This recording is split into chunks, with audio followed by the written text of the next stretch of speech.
Hello, Gants. Today I wanted to talk about a model called Anna Nicole Smith. Why have I chose her to talk about? Well, to be honest, I only recently found out about her and who, what she did and who she was, and I thought it was pretty interesting, so I thought I'd talk about her. Is that okay? Is that alright with you? I mean, you're still here, right? So I guess it's fine. Anyways, for those of you who don't know who she is, I'm just going to give you a brief summary of who she is and what she did. Anna Nicole Smith was an American model, TV personality, and also an actress. She modeled for some big companies like H&M and Guess, but gained her popularity working with Playboy and also won Playmate of the Year in the year 1993. Following this, she also starred in a movie called The Naked Gun, The Last Insult, that was the name of it, which was a massive box office hit, but didn't do anything for her acting career, unfortunately. Her personal life was full of ups and downs, especially her love life. She was married quite a lot. Anna's first marriage was to a guy called Billy Wayne Smith, who she met while working in Jim's Crispy Chicken. It's a chicken place. The couple later got married on April 4th, 1985, when Anna was only 17 years old. And just after that year, Anna gave birth to her first child, Daniel. But unfortunately, the couple ended up splitting and getting divorced. Now, Smith's second marriage was in the year of 1994, and this one raised a few eyebrows. And this is because the guy she was marrying was the age of 86. So this guy was 86 years old, right? And she's 26. At this point in time, she's 26 and he's 86. Now, just to put that into perspective, I'm 25 this year. So she was a year older than me. That's like me marrying an 85-year-old woman. It'd be a bit weird. But this 86-year-old happened to be one J. Howard Marshall, who was a billionaire. Now, a lot of people were obviously a bit surprised about this and also concerned because they thought that Anna was only after his money.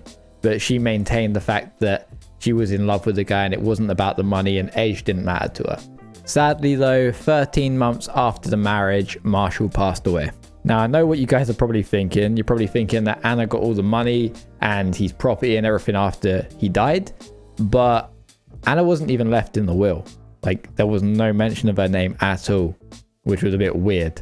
But even though she wasn't left in the will, Anna said that because they got married, he promised her half of his estate, so a verbal promise.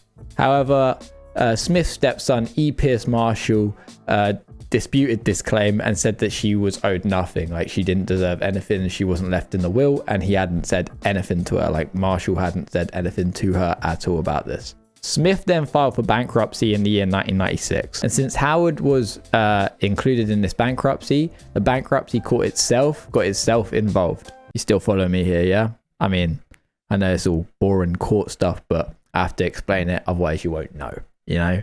In the year 2000, an LA judge awarded Smith the sum of $449 million. Yeah, that's a lot of fucking meal deals. But unfortunately for Smith, she wasn't getting any of them sweet Tesco meal deals because another judge stepped in and said she was owed nothing. So he disputed the fact. He looked into it and went, actually, yeah, you're not getting any of that. So, she ended up with no money. If that was me and I was denied the money more than once, I'd probably just give up because it kind of makes her claim of being in love with Howard to begin with a bit sus, she wasn't after the money. This kind of makes it look like she is after the money. And it also makes people look like they're right when they might have been, they actually might have been right. She might have just been after them. Personally, I think she was after the money, but we'll leave that. In 2002, Anna went on to the Howard Stern show, which was quite a popular show at the time, as a guest. Now, this particular episode stands out to me, but not in a good way. Now, Smith being a public personality would get a lot of attention from the press and stuff like that. And now this wasn't a good thing, especially when she started putting on weight. Now, this was a big topic on the Howard Stern show, so much so that they went on and made bets about how much she would weigh. And this was before she even stepped out on the stage. Over. Okay, I'll bet you $100. Go ahead. I'll bet you $100. She's not over 300, but it's going to be so close. I think she's probably 280 to 290. All right, let's do this. The person who comes closest within 5 pounds of her weight. Over or under? Any five. You know what? If you make the under-over, say 280, Are right? we weighing in naked? Is she weighing in naked? Or sugar pie.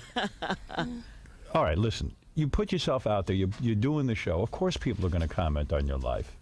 And I said and I'll repeat what I said earlier, that the way you dress and stuff, I don't think you're aware that you're a heavy-set woman. That's what I said. I know I'm a big woman, so what? So I was guessing your weight. This obviously upset her, as you can see in that clip. And I'm not surprised, to be honest, because they're publicly humiliating her on TV and calling her fat. Like, could you imagine being called fat on one of the biggest TV shows at the time? To the whole world, by the way. Like, that's ridiculous. The cunts even went as far to tell her to get on the scale so they could see how much she weighed, which she obviously didn't want to do. She even says it. Like, she goes, I don't want to do this. I'm not stepping on any scales. No, you have to be weighed. Yep. Please, I could win $700 if you, please. No. It'll be fun. Nope. Can you tell me if I'm right. How much do you weigh? How much do you think I weigh? Want me to be honest? But you're going to get pissed off at me. Don't be insulted by it. I mean, he's got I'm an already estimate. pissed off at you. You heard the whole thing. I don't know why you're pissed off at me. You know why. You shouldn't be. I'm so nice to you. You are so not. And just to make matters worse, Anna suffered from lupus, which is a condition where you can actually lose and gain weight pretty frequently. Like, it's really easy to do.